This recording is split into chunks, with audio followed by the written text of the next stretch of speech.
Well, welcome everyone, and thanks so much for joining. I'm Matt Segneri, a proud college and HBS alum and the Bruce and Bridgitt Evans Executive Director here at the Harvard Innovation Labs. I'm thrilled that you're all here, and I personally couldn't be more excited about today's conversation.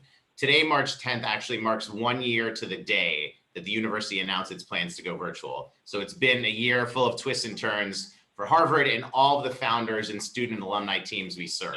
I have to say, I'm incredibly proud of our staff team who has done amazing work over the last year. I joined the iLab on March 9th, 2020, so a day before the university went virtual. And I'll say on a lighter note, I've marked the passage of time in an unusual way. I wish it wasn't true, but I have legitimately eaten 30 pounds of honey mustard snack out of the snack closet here in Batten Hall. It was set to expire. I obviously did it for the common good, but while a lot has changed in our world, one thing has not, and that's the inspiring array of student and alumni ventures committed to innovation and impact. I've been blown away by what the entirety of our community has accomplished, and you can read more about the breadth of what our teams have done in the year in review on our website. Before we jump in with the incredible Will and Lissy, I wanted to give folks a quick snapshot of the Harvard Innovation Labs.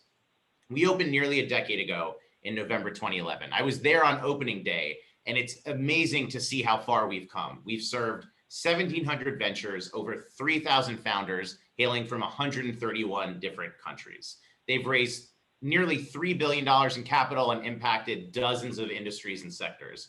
We're committed to this one Harvard vision where we bring all 13 Harvard schools together, because innovation, as everyone on this Zoom knows, happens at the intersection of industries and disciplines and people. We're building a community that centers equity while taking none, because it's more important than ever to have a truly inclusive innovation community. What once was just one lab is now a 3-lab ecosystem. Our Student iLab, which serves hundreds of student ventures each year, LaunchLab Geo, which is a 9-month accelerator program for seed stage alumni startups, and then our Palliuca Harvard Life Lab, which serves high potential life sciences ventures in our fully equipped wet lab facility right next to where I am today in Batten Hall. This student space in Batten Hall, while it once might have been at the edge of the university, it's not an island of innovation anymore. It's a thriving innovation ecosystem across Harvard. CESE's Science and Engineering Complex is opening this fall. The Enterprise Research Campus in Alston comes online in the years ahead. And we have incredible partners like the HBS Rock Center for Entrepreneurship, the HBS Social Enterprise Initiative, my former home, and efforts at HMS, GSE, the college, and all over the university. What's really happening where the iLab sits, it's quickly becoming at the physical center of Harvard's campus in an ascendant Alston that's poised to be the region's next hub of innovation. The audience today is an incredible mix of students, faculty, alumni, staff, other leaders in the ecosystem here in Boston and beyond. I'm thrilled to be joined by 2 of our incredible alumni founders who were here in the early days and have grown tremendously since. They're inspiring founders and CEOs, and they're eager to inspire the next generation of innovators and entrepreneurs at Harvard. All 3 of us want to see even more of them. They've also, as you saw, hit a special status in the startup world. They've become unicorns with valuations of more than $1 billion. Will is a 2012 college grad and the founder and CEO of Whoop. Lissy is a 2014 MD MBA grad and the founder of CEO of CarePort Health. Rather than just give their bios, I want to let Will and Lissy share their journeys. They've obviously reached an incredible set of achievements, but they started early days, like many folks on this call, as not people who would necessarily call themselves entrepreneurs. They didn't know where they'd get to. So what I'll do, I'll let them share their stories. I'll ask a few questions, and then I'll open it up to audience Q&A. So with that opening, let me hand it over to you, Will, to tell a little bit about you, Whoop, and how you got to where you are now from the college. All right. Well, Matt, thanks for having me. Lissy, it's a pleasure to be doing this with you. And shout out to all the Harvard folks listening to this. I got into this space personally, the space of health and fitness, because I was a college athlete. So I was playing squash while I was at Harvard, and I was really into sports and exercise, and being captain of the Harvard squash team kind of showed me that I actually didn't know all that much about training. And that got me very interested in physiology, got me interested in understanding the human body. I think Harvard, as we all know, is a great place to scratch an itch or explore some level of curiosity. And for me, that was doing a lot of research in and around physiology. And by the time I had graduated from Harvard, I had read about 500 medical papers on physiology, which is to say, what are all the things you can measure about the human body to better understand it, especially with an eye towards performance. And that was, doing all that research was a little bit of unfamiliar territory. I was a government concentrator. I was studying economics. I had worked in finance over those summers when I was, say 19, 20, 21 years old. But I really had this itch to better understand the human body and to build technology to do it. And so my senior year, this would have been fall of 2011, I committed to starting a company and founding Whoop.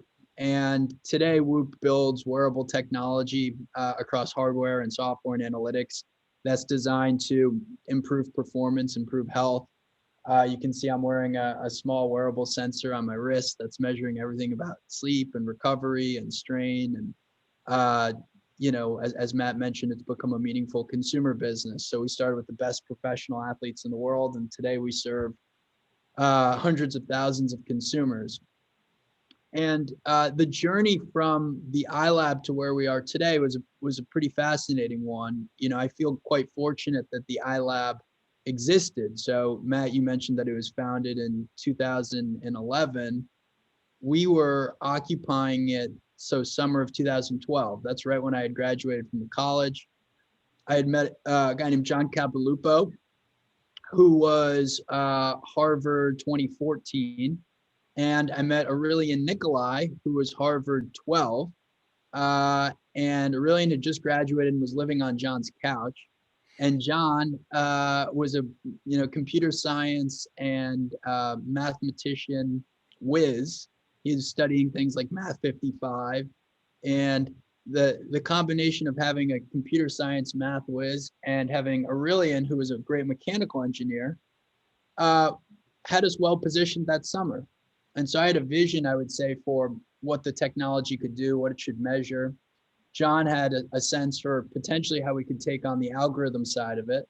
And Aurelian was a pretty gifted mechanical engineer, and he became responsible for figuring out how we could prototype it. And that was really the founding Whoop team. And the three of us are still working together some 9 years later here in Boston. And we went from being 3 people that summer to today Whoop employs over 400 people. So it's been quite a journey from there. And I'm happy to answer questions kind of about the whole evolution from that phase to today.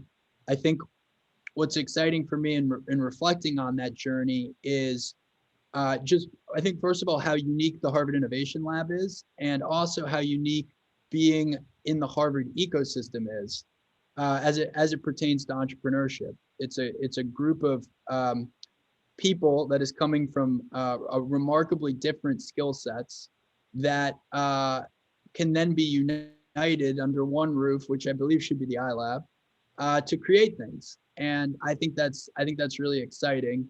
I remember with great detail the insecurity I felt wanting to start a company my senior year, and seeing all my friends, or a lot of my friends at least, going into these high-paying jobs like in consulting or finance or whatever else, and feeling like maybe I was kind of a joke for doing this thing. Maybe this was like a crazy thing to do. And I got over that fear, but my sense is that Harvard broadly can encourage its students across all these different schools, even more so, to get over that fear. And it's worth it too, because independent from how successful the business ends up being, the amount that you learn about yourself in the process of building a business is truly exceptional. And there were plenty of times along the period of the last 9 years where Whoop came quite close to failing. But I think even if Whoop had failed, I certainly wouldn't have regretted starting the company, because of how much it's taught me about building a business, building a team, raising capital, all these different things. And I think in sort of the risk reward analysis that many students may make in terms of starting businesses, it's often focused on what's the outcome going to be of this business. And it's probably less so focused on what's the potential for the individual in terms of what you may learn about yourself or you may be able to develop. And so I know for me and for the other people, certainly John and Aurelian, who were there with me from the earliest days of the company, I know it's been an amazing journey in that regard, independent from the amazing success that Whoop has now had. I'll just leave you with the fact that it's quite interesting also growing as a CEO over the course of that journey, you know, going from managing 15 people to managing 400 people is quite a different change. And so that's been something I've really enjoyed. And today Whoop is now planning to stay in Boston as we grow to being thousands of people over the coming years.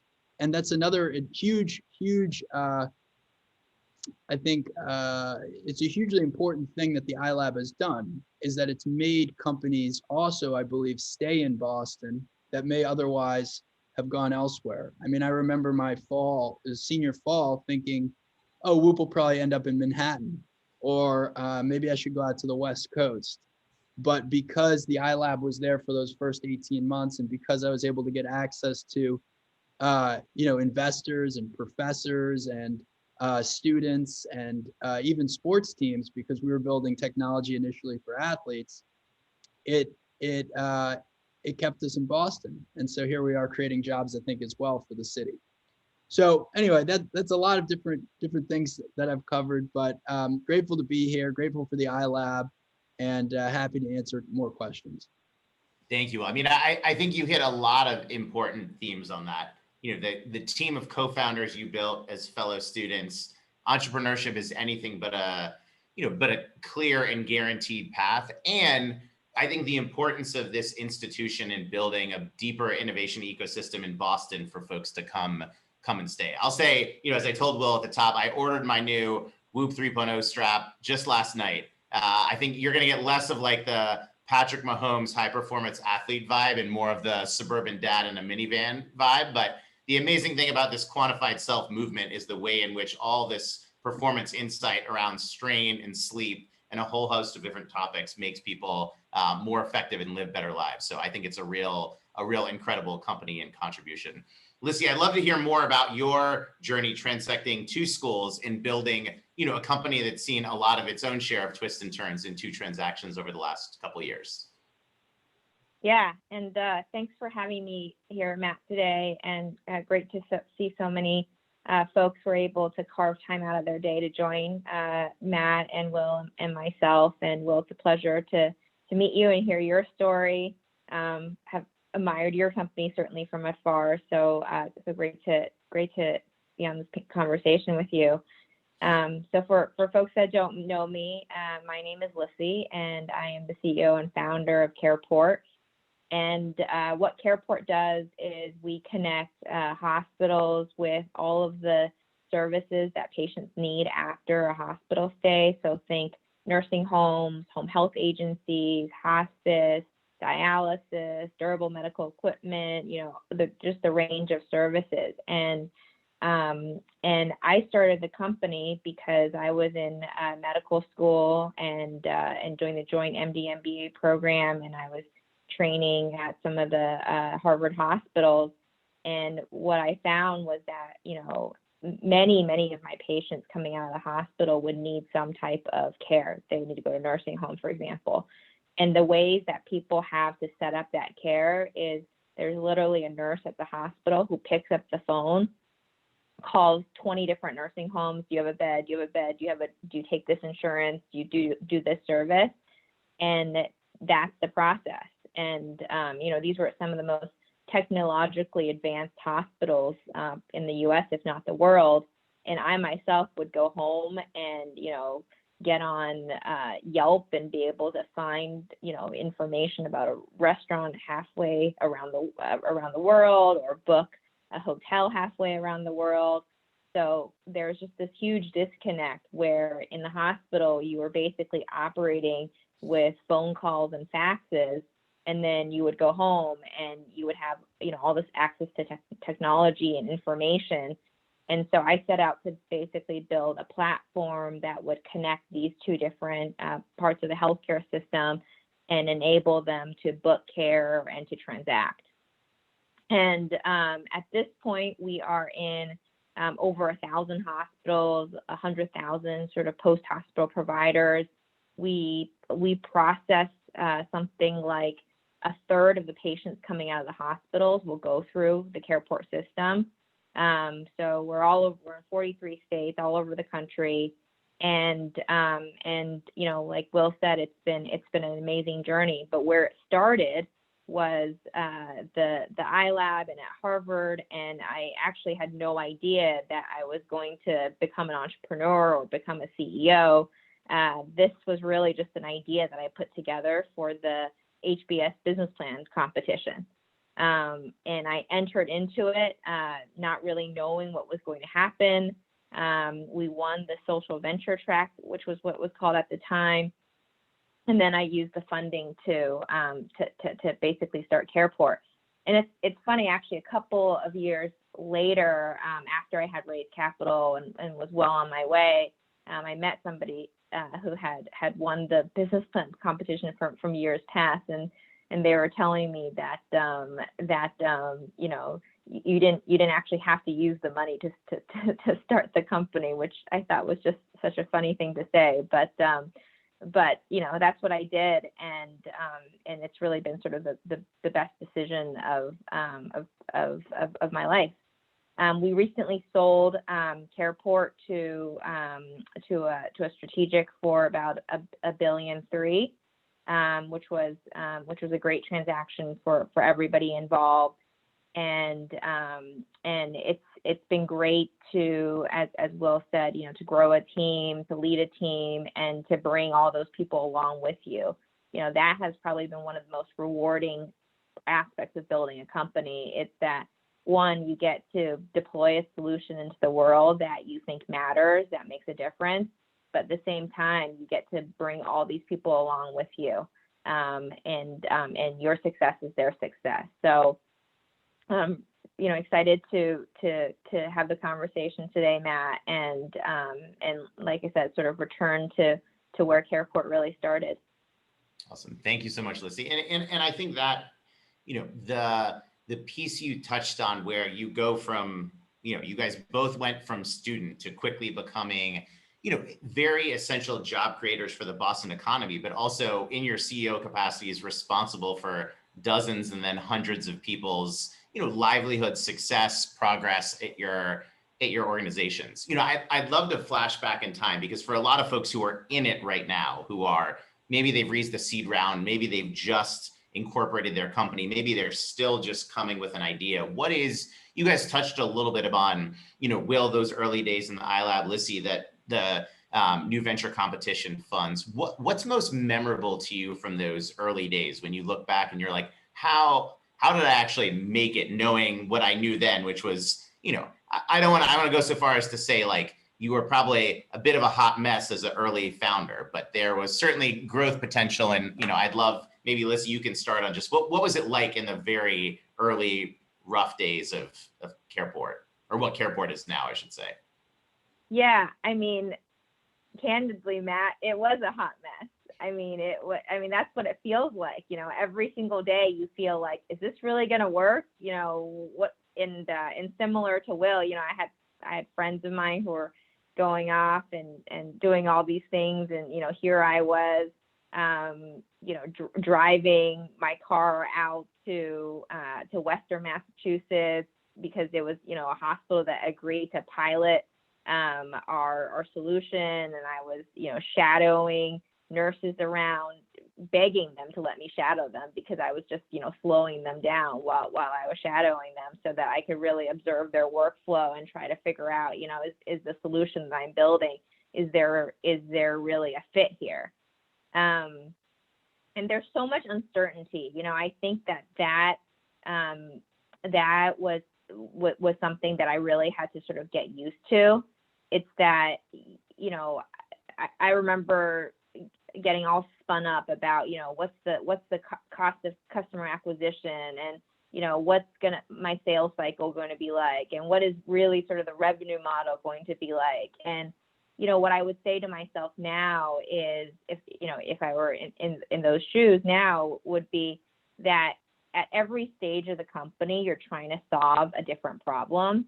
And at those very, very early stages, it's okay to not know a lot of those things, right? I mean, you're trying to figure out, does my product work for the particular problem that I'm going to solve? Is there really a problem here? How painful is the solution?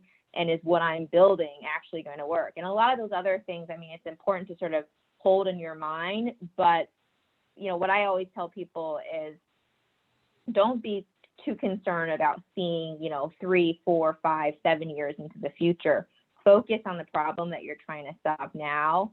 And then, the next stage of funding, the next stage of your company, you're going to be solving like a different problem. In the beginning, it was really product market fit. And then once I hit a certain revenue threshold, it was, scaling. I was trying to scale my operations, my implementations, my sales team. So, you just sort of have to take it kind of in stages as they come. Otherwise, I think, it's just too, you're trying to solve. I think I see a lot of companies that are trying to solve too many problems all at once. And those are the companies that I think run into trouble, and founders that run into trouble. You really have to sort of focus and be very deliberate.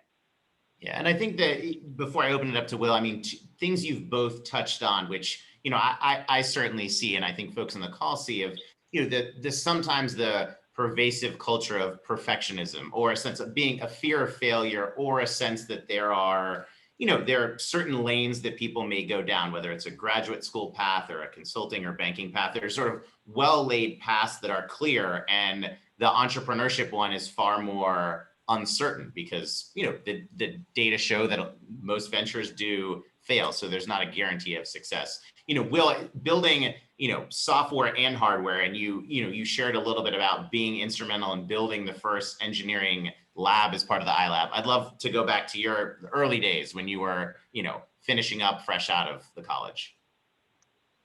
Yeah, the iLab was really in its early days. I think it was described as a startup itself then. And so we were tasked, because we were the only company that actually thought it was a good idea to build hardware. We were tasked with actually setting up the engineering lab there.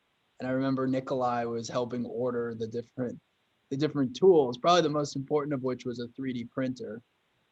I think we were using one from Formlabs back then, or MakerBot. But that was essentially what was allowing us to create these really ugly, frankly, wearable devices, or these massive. At one point, we had a huge box that had a cord that came off of it that attached to something about 3 or 4 times the size of this that went on a wrist. And this box then had to be connected to a laptop. And so I have funny memories of like John and Aurelian being tethered to computers in the iLab, because the iLab also got a treadmill. And I think it was more around, healthy workplace environment. People should walk on this treadmill while they're doing calls or something. But we actually used it to do data collection, because the first thing that we were trying to prove, that we're now going back to 2012, the first thing that we were trying to prove is that we could measure heart rate from the wrist as accurately as an electrocardiogram. And in fact, we wanted to measure something called heart rate variability. So to Lissy's point about how do you stage out, what you're trying to prove at any given point, we needed to develop hardware and algorithms that proved that we could take some of these measurements from the wrist that previously never could be measured there. And to echo what Lissy said, I certainly felt a high level of uncertainty, maybe more insecurity. I mean, I think I was pretty certain that what we were building was the right thing to build. But I felt like every day I was being told we shouldn't build it. The recurring theme that I always heard was we shouldn't build hardware, we should use other people's hardware. And it's funny for how many years people told us that. And also there was a lot of pushback on why we were starting with athletes. Maybe we should just go straight into healthcare, for example, if this technology was so powerful. But we had a strong vision that Whoop would grow up to look like Nike, not grow up to look like Microsoft. And in fact, the best way to bring health monitoring to the masses was to have it anchored in upper end performance, or have it anchored around the LeBron Jameses and Patrick Mahomeses of the world. And I think there was a level of what we were saying in 2012, 2013 that frankly did seem too ambitious. You know, Lissy, I think if you had met me then, you would have said we were trying to do too many things. And that was really the only way I could picture it. And so I do often hear entrepreneurs talking about, you know, pivoting this way and pivoting that way and Our vision for what the company was going to be was really a very straight line. Now it took a lot of work to actually build the thing that we originally envisioned. But I wrote a paper at Harvard in 2011 titled "The Feedback Tool: Measuring Strain, Recovery, and Sleep." I mean, today, literally what is in the Whoop app is strain, recovery, and sleep. And that's like 10 years later. So we did have a very strong vision. And I think that's probably one of my biases for early founders, is that you want to have you want to have strong conviction in what the world looks like when the thing is complete. And you also want that thing to be ambitious enough by the time that you actually complete it, it's still innovative. You know, we might be able to sit here and just bat around a few ideas that seem like great ideas, but, you know, 12, 15 months later, by the time we actually build it and bring it to market, 6 other people have done it, right? So those are just some of the things that come to mind from those early days. The last thing I'll say related to fundraising, the first 700 grand that I raised was harder than the $100 million we raised 3 months ago.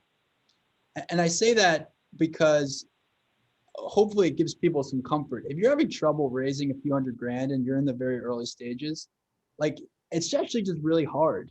You know, you don't have to be discouraged about the fact that you're having trouble raising capital. I had an enormous amount of trouble raising capital. And here Whoop has raised over $200 million today. So, you know, it's like anything. It's one, something you have to get better at. And two, it's also relative to the stage of the business and what you've accomplished or haven't accomplished. And certainly if you're younger, like I was, I mean, I was 22 years old trying to raise capital. Whoop wasn't just the first company I started, it was my first job. You know, there's going to be a lot of skeptics, right? And so you have to find a way, I think, to push through that. And unfortunately, that comes with a lot of rejection.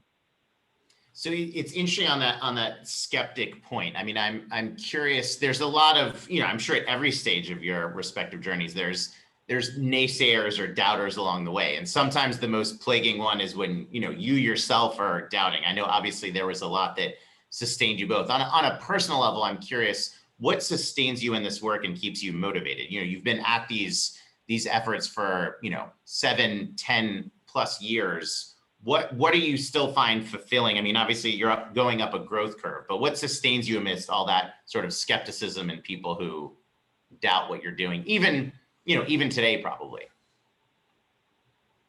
Well, it feels good to be right. I mean, it's sort of like you've now been into the future that you predicted a while back, and you get to decide, you get to actually objectively see how right you were about that world that you wanted to predict. So it feels motivating to be right about a lot of things that were certainly at a time uncertain. It feels good to be, you know, at least on paper, making a lot of money for people who believed in you when everyone else didn't. So that's a really rewarding feeling that's kind of underrated, I think, as an entrepreneur. It certainly feels amazing to have a large team that's, you know, even though it's 400 people, and that seems like a lot relative to 3 people, you still have this feeling like it's you against the world. You know, I think most startups that emerge successful are still competing with giants. When Whoop's been written about in the last 6 months, it's often been like Apple, Google, and Whoop will have the potential within the wearable market, blah, blah. You know, we're swimming with giants. Amazon literally met with us and then completely copied our product. That's $1 trillion company that's copying little Whoop that grew out of the iLab. You know, so it's, you still have this feeling of David versus Goliath, and that's really motivating. That doesn't get old. Yeah, I would say that. I mean, I definitely think as an entrepreneur, the competition aspect and, you know, always wanting to be better, you know, I think for me, what's been really rewarding is the more you work on a problem, it's like the more interesting it gets. Yeah. Sometimes people say, oh, I don't know if this is it like, how do you have a good idea? How do you have like a business idea? And I think a good piece of advice for them is you have to work on a problem, and if it literally gets more interesting as you're working on it, then that at least is a signal to you that this could be something that you could dedicate, Matt, to your point, years of your life. And as an example of that, when CarePort started, our focus was really on connecting hospitals with nursing homes. That was sort of the original a pain point that we were trying to solve. And over time, what we've seen is that patients need all these other things, right? They need their wheelchairs, they need their oxygen, and so being able to do more for that patient to make it a more coordinated experience for them, I think has been really motivating. The other piece I would say is what's also great is, in the beginning, you sort of have your core people that just believe in this. There's no like proof out there enough that they should believe in this. They just in their heart of hearts believe in this. And I think over time that expands, and your vision doesn't really, in some ways it's not really it'll always be your vision, but in some ways it's not really your vision anymore. Other people adopt this, have ideas of where the product should go, and they push the company forward. And I think that's so gratifying to see your mission become other people's missions, and to see them push your team and your product in ways that maybe you didn't even anticipate or didn't really fully appreciate how that would be executed. So I would say those are the two aspects that keep me going, years and years later. I would just add to, like, probably the most important thing that's kept Whoop at large motivated is just having a really great mission. The mission to unlock human performance is a very aspirational mission. And we have, we hear from customers every day that the product has changed or improved in one way or another. And that's super motivating to be able to build something that's improving people's health. You both talked about sort of predicting the future, anticipating things. Obviously, the last year of COVID has affected, I'd say sort of companies in three different ways. And some it's propelled, and I think that's true in your cases, and I want to go there in a second. For some, it's been a lot of pivots, continuing pivots, I should say. And then the third, a number of companies have perished in this moment. I'd be curious how, both for this year and permanently, you think COVID changed the trajectory of your company. And, if you could speak to any kind of critical decisions you made that you think have allowed you to thrive in this moment. I mean, I think, Will, in your case, certainly with some of the new partnerships that form and come online, it would be great to hear kind of, the story and the life of the last year for Whoop. Yeah, it's interesting how much these things often come back to kind of your founding values or principles. Like we always said that we wanted to base everything we do on research. And because we felt like there were a lot of products in the wearables market, especially, that just weren't based on research or science. They weren't intelligent at their core. And then we also have always wanted to move at this uncomfortable pace. Like we wanted to do things fast, much faster than other people in the market. And I bring that up because that was the lens through which we looked at COVID-19. So we started researching COVID-19 in January of 2020. And we said, let's do as much research as we can on this as possible. And so maybe we were a month or two earlier than other folks. And by early March, we were the first consumer app to add COVID-19 tracking. The thinking being, well, if we could build a data set around Whoop data and COVID-19, maybe we'd learn something, maybe we could inform our Whoop members about it, maybe we could give back to the scientific community. By the end of March, we had over 2,000 people report having tested positive for COVID-19 in the Whoop app. So really quickly, we had a very large physiological data set on COVID-19 before, during, and after. And so we were able to partner with Cleveland Clinic, and we were able to partner with CQU, two leading research institutions. And by the summer, we had published research showing how specific metrics related to COVID-19 showed up in your physiology. And the smoking gun, so to speak, was that your respiratory rate, which is something that Whoop measures very accurately, effectively would jump off the page if you got COVID-19. And in about 20% of cases, it would jump off the page before you even had symptoms. And roughly speaking, it could catch about 80% of cases. So it wasn't perfect, but it was certainly better than nothing. And it was a pretty interesting contribution to the medical community, at least that summer. And the consequence of that is that, we had a bunch of people reach out to us interested to work with us. There were a number of stories about, for example, professional athletes seeing their Whoop data as a leading indicator. So we had a professional golfer, for example, who tested negative for COVID-19, was playing in a professional golf tournament. And because he saw he had an elevated respiratory rate on Whoop, asked to get tested again. Sure enough, he tested positive and he dropped out of the tournament. Now, because that happened, the PGA Tour and the LPGA Tour all of a sudden ordered thousands of Whoop straps to put on every player, every caddy, every media member, every staff. The NFL put Whoop on everyone. We all these partnerships sprung up. So anyway, I give you sort of that timeline because in March, we didn't know that this was going to be a good moment in time for us. In fact, we had a board meeting that was kind of like a crisis board meeting, at least as a tone. And it was like, okay, we're going to stop hiring. We don't know if our sales are going to be good. We're going to pull our sales down for the year because we really didn't know what to expect. Now we did all this research, we found great things and we were able to talk about it. And so that helped us be relevant in the moment. I think separately to your question, Matt, I think COVID-19 accelerated a lot of things that were probably already going to happen. One of the most obvious of which being that people were going to care more about their health, and health monitoring was going to play a big role in that. So for those reasons, 2020 ended up being a great year for Whoop. But it goes a little bit back to those sort of founding principles and how you think about running your business. Yeah, I would say that, even at the scale that we are at now, I think being able to retain a lot of that startup DNA of being nimble, listening to your customers, I think that helped us a lot in terms of just this past year and all the changes in healthcare. I mean, we were in many ways very much at the center of COVID with our clients because we've got because we're a two-sided platform, we've got customers that are hospitals, and then we also have customers that are nursing homes, right? Where there are a lot of vulnerable patients and where we saw a lot of the mortality, unfortunately.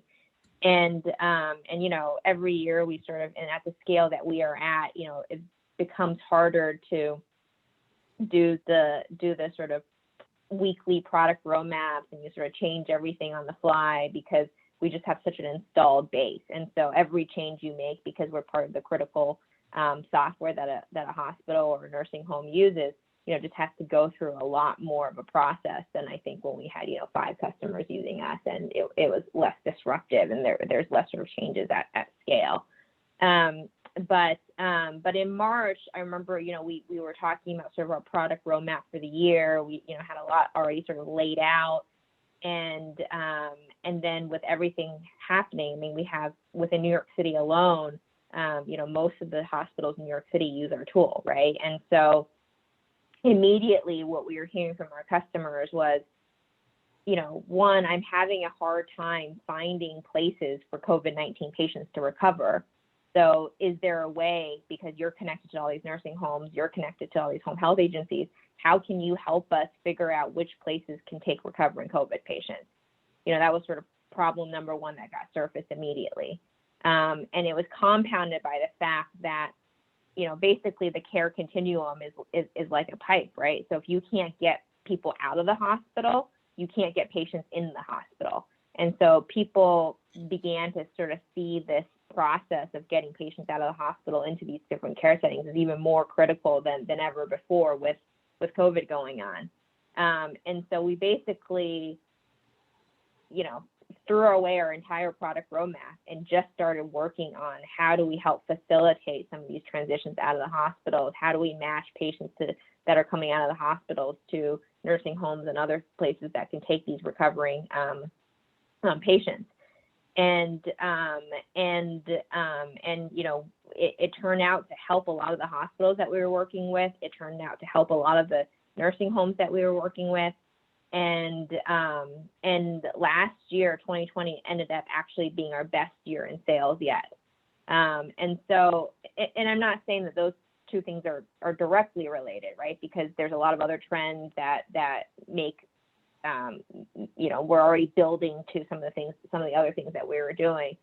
But I think to Will's point, I think being sort of true to yourself, and for us, we even though we were at our scale, maintaining some of that startup DNA and being nimble and listening to your customer. I mean, that type of discipline will serve you no matter what situation you're in the market, no matter what uncertainty you're in the market, and no matter sort of what stage you are as a company. That adaptability, that nimbleness, I think that's really important to keep no matter at what stage you grow to. That's great. I mean, I think obviously for both of you, your companies were propelled by the moment, but you had to have the business fundamentals and the principles and values built into the DNA of the company to take advantage of that. I'm going to open up folks who I've seen a great steady flow of questions into the Q&A. So folks who have questions, please pile them in there. Obviously we're at a moment where, we have a best-in-class company focused on the post-acute care continuum. We have another that was recognized as the most innovative wellness company by Fast Company magazine last year, one of the most innovative companies in sport, just in the Fast Company issue yesterday. A lot of the questions I see come in around first, like what was the, you don't have to answer all of these, but you can take from this slice, like the first class you took or conversation you had that really inspired you.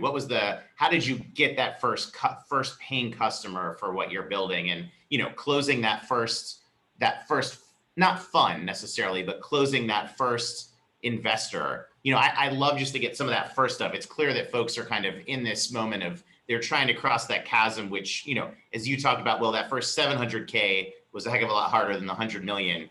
Take us back to some of those first that really meaningfully impacted you or stick out as you look back in time. Yeah,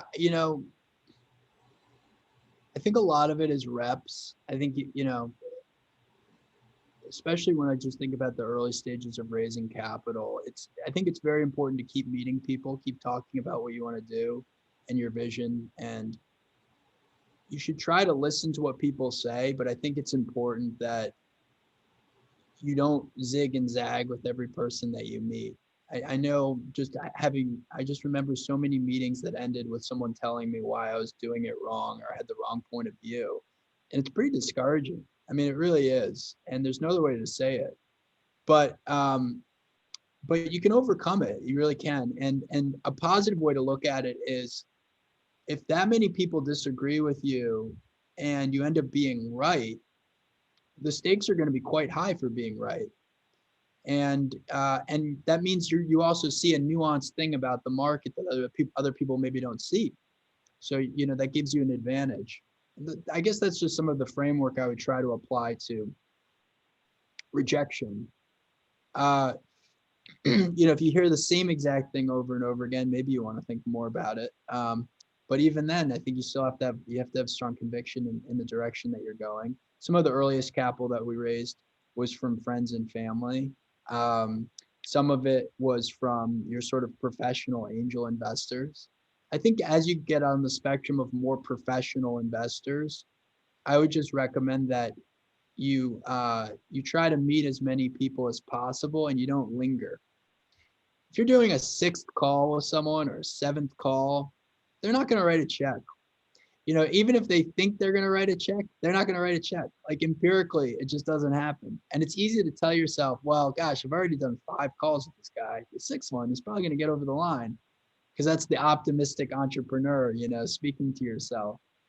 But I just know that person never gets over the line from experience. And I've made that mistake plenty of times. So you can almost always find someone completely new who will fall in love with what you're doing or fall in love with you faster than you can convince the person who you're on stage meeting 5 or 6 with. So that's one other thing that comes to mind. And I certainly remember those breakthrough moments with the technology, because you do have to be very introspective about, is the thing that you're trying to build, are you actually building it? Like, are you actually having the technology meet the vision? And depending on how risky the technology is to your vision, that's a very important thing to be honest with yourself about, because you're going to need to really figure out what it's going to take to get it to be that vision. And it's an area where optimism can sort of betray you. I think for me, Matt, you know, I completely agree with Will. Getting that first 700,000 is just like death sometimes. I mean, I don't know any entrepreneur who say it's easy to raise that first round, because that's when you have the least amount of proof points, right? But for me, I would say probably one of my most meaningful first was getting my first paying customer. And it was, you know, it was a small deal at that point. I think it was like, I want to say $60,000 a year from a hospital.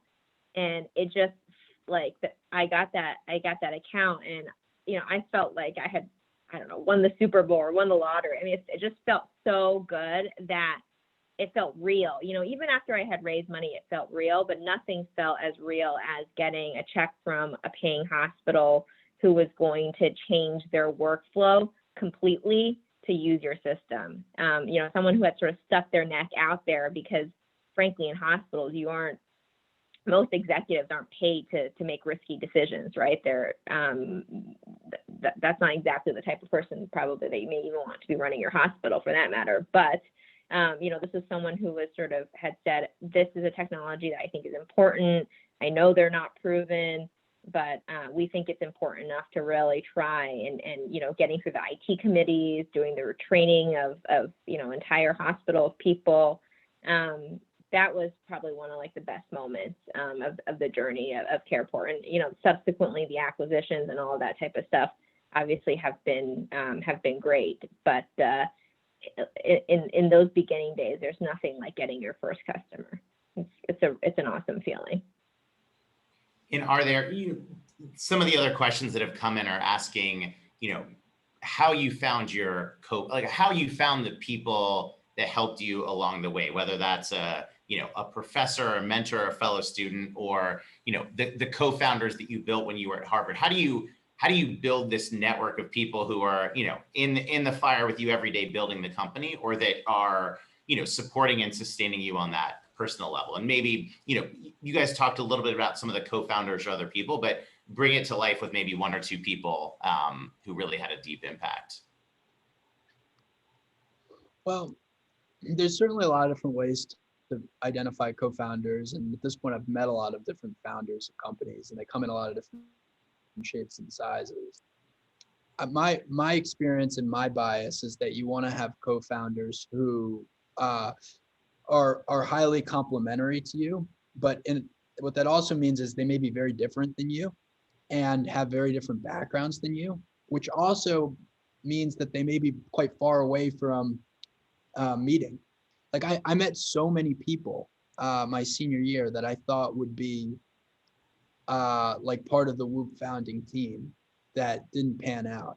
And I met so many people to finally get introduced to John, who I really felt like in that first meeting was the guy. I felt like, wow, this guy's got the perfect background. He's really smart and technical. He seems like someone I could work really well with. And like when we started working together, I think we're both kind of feeling it out, and we had a great summer together. And he decided not to go back to school that fall and to drop out of Harvard, or as Harvard likes to say, take a leave of absence. I think he's still on a leave of absence. And then we ended up living together.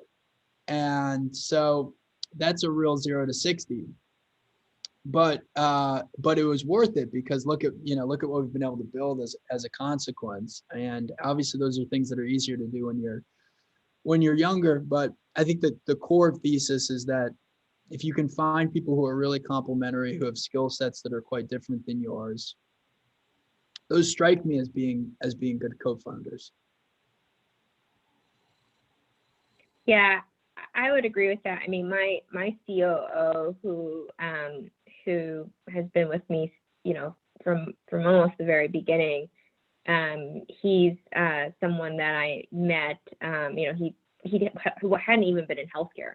He had been in sort of the enterprise software space, had been in security, and had navigated a bunch of different acquisitions at that point, had managed big teams, versus me, where I starting the company my first time, but very deep in healthcare, understood the market very well, but didn't have a background in building technology companies. So having sort of a complementary co-founder, I think, trying to get out of your bubble and meeting people that are different than you, I think is really important.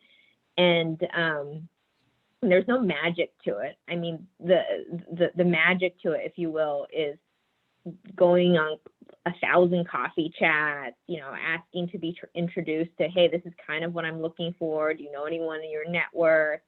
And, I used to just dread all the phone calls that I would have to do, or the coffee chats, because so many of it seemed just like not a good use of my time when I should be focusing on the business. But I think especially as CEO, and one of your big jobs as CEO is to bring people in. I mean, that literally is your job, is to meet people and bring them in. And the way to do that is just to get out there and ask people for introductions and try to keep an open mind every single time you sit down with somebody, because you never know where that meeting is going to lead. Some of the most productive meetings I've had, I go into just kind of not expecting a lot. So I've been surprised over and over again just what a 30-minute or 20-minute conversation will do for me. That's great. And the other thing I would add is, after you find that co-founder or co-founders, like, really commit to one another. It's 65 or 70% of startups, like funded startups, fail because of co-founder conflict. That's like pretty alarming. That in tennis, that's the equivalent of an unforced error. It's like your business failed because you guys couldn't figure it out. And so I think that's one of the things I'm most proud of, is that 9 years later, the three of us who started it that summer together are all still building the company together, And I can tell you, like, we went through shit together, and there were definitely times where we weren't happy with each other, more so than that. But you have to find a way to, like, really hug through that and push through that, because it always ends up being worth it if you can build the business. And the business probably won't fail if you never run out of money and you don't quit. Those are sage words from both of you guys. Well, we just have a few minutes left, and we're not going to get to the breadth of great questions on, tell me about your childhood and how you came to be an entrepreneur. What do your parents think about this? How do you want your companies to have a deep and meaningful impact on society? Where I'd love to end is sort of, each of you guys take a minute and give a piece of advice, or I should say 2 pieces of advice. One piece of advice to the budding and current entrepreneurs on the call on what you think they should do, and then I'd love to leave, we got to spend many years telling you guys and educating you on how to do what you do. But, so piece of advice to the entrepreneurs and piece of advice to Harvard. How can we build that next generation and a more viable pathway to entrepreneurship? It shouldn't go without noting, one of the incredible sources of inspiration on both of your stories is being, female founders of color, and all the systemic inequities that exist in terms of raising capital, attracting support. So, what speed round advice to the founders, advice to build a more inclusive pathway for entrepreneurship for Harvard students? Go ahead, Lissy. I'll kick us off. I would say that my piece of advice for entrepreneurs is they should just go for it. I mean, I think there's for every reason to do it, there's like 20 reasons not to do it. And people always think that entrepreneurship is so risky. But I remember one of my HBS classes, one of the professors said, you know, you think that big companies are safe, and they're not. You know, they can change strategies, they can go in a different direction, they can do M&A. So this whole thing about sort of a big company being safe versus a startup being risky is in some ways just a big fallacy. And for anyone who has a startup experience, you know, now that I'm, you know, technically part of a big company, I love that. You know, I love hiring those types of people who have done it. So I think from a personal risk perspective, there's very, very little downside. And if you have that conviction and that vision, you're lucky that you have an idea that you want to work on that much. And so, you know, what I say is don't overthink it, just go and do it, because there's very little personal downside. And then in terms of what Harvard can do, you know, I think, Matt, building a little bit more of, you know, I know, and Harvard's doing this, is sort of a culture around entrepreneurship, you know, just as strong as sort of the whole consulting, finance, you know, recruiting apparatus. I think giving people sort of structured opportunities, giving people the opportunity to meet people from different schools. I mean, those are all the things that I look back at that help me understand, you know, what the path is. And I think what you're doing, what the iLab is doing in terms of just helping people figure out how to get started, in some ways that's like the hardest step, is just getting people on their way. And I think that those are the types of things that are really helpful to entrepreneurship. Yeah, that's great advice. And I think once you do go for it, as Lissy encouraged, I think a key step is really trying to focus on separating your identity from that of the company in those early stages. I remember feeling like my identity and the success of Whoop were the same thing for a while. And if the company was doing well, I was doing well. If the company was doing poorly, I was doing poorly. And that's a pretty unhelpful perspective, because in order for the company to one day be a big successful company, you need to keep getting better every day, independent from what happens to the company, right? And if you want to be comparing yourself to successful entrepreneurs, you have to grow into being a successful entrepreneur. And that was something that took me years to realize. And it also creates a lot of anxiety that doesn't need to be there. If you can really focus on your own development, independent from that of the companies. And then I completely agree with everything Lissy said about risk. I do think that the risk of the business is one consideration, but the risk of your own development and the upside potential for your own development is really often not calculated in that analysis. Harvard students, I think, tend to be more risk averse than other populations, because they've been so good at winning through funnels, right? Probably the best at winning through funnels.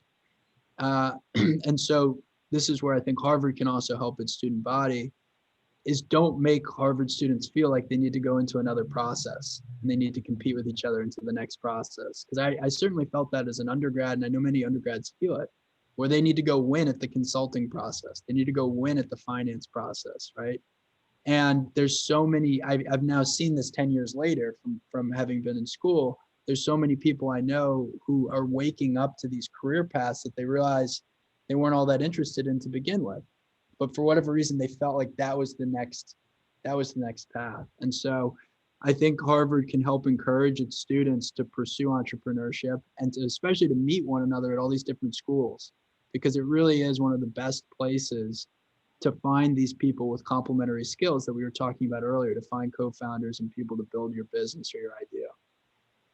That's a terrific note to end on. Well, join me in a huge thanks for Will and Lissy and their candor and transparency in sharing their journey along the way. It really is remarkable to see where you guys are today. And we're grateful for your taking the time out of busy days as CEOs of billion-dollar companies to join us. Let me just close by saying huge amount of gratitude to everyone who joined the call as well. We know we have folks from across the Harvard community and beyond. And I'm especially grateful to all the folks here on the HBS team who made today possible. The last thing I'll say is, as in all things, we stand on the shoulders of giants in this work. And I'd be remiss if I didn't thank some of the early leaders of the iLab who started Will and Lissy on their path. My predecessors, Gordon Jones and Jody Goldstein, faculty leaders like Joe Lassiter and Shrikant Dattar, who's now our new dean of the business school, and our new faculty leaders like Tom Eisenman, our new Peter O'Crisp faculty chair, and Amitabh Chandra, who's leading our Palliuka Harvard Life Lab team. This is, the work to be done for us here at the iLab and our incredible staff team is to be in service to these entrepreneurs so you can be in service to society. So thank you again for taking the time to be with us. Excited for all the next great things you'll build. And for folks who want more on the Harvard Innovation Labs, sign up for our newsletter on our website and also join us for our President's Innovation Challenge finale May 5th from 5 to 6 p.m., where we'll award $500K in Bertarelli Foundation prizes to that next generation of amazing startups. So thanks again. Have a wonderful evening, everyone. Thanks, Matt.